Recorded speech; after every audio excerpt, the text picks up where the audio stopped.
Direkt ben das wird ja.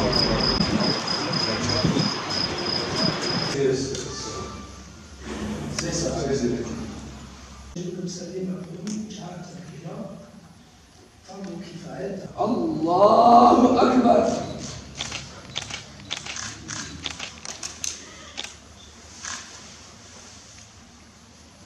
Ekber. Selamun Aleyküm ve Rahmetullah. Allahümme la tuhrimna ecrehu ve la teftinna ba'dehu ve gfir lana ve lehu ila ruhin nebi sallallahu aleyhi.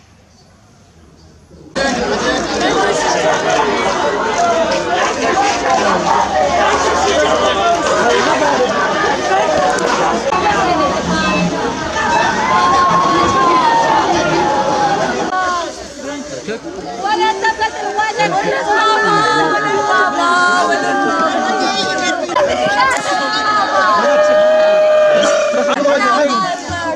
هاوي ليه تشتغل بالشكل Orhan هاي يميالك tamam tamam hangi gelip Ne bu işi tüken ya baba?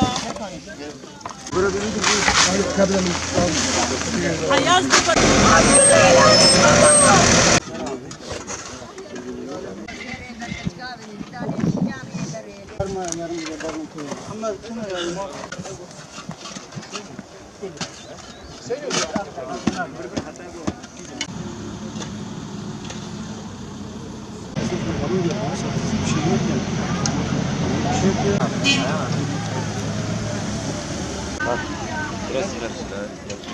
جايبها واحد بتعطيك الفكرة لكن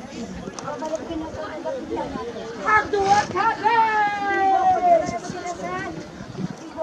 وراسك بالي ترى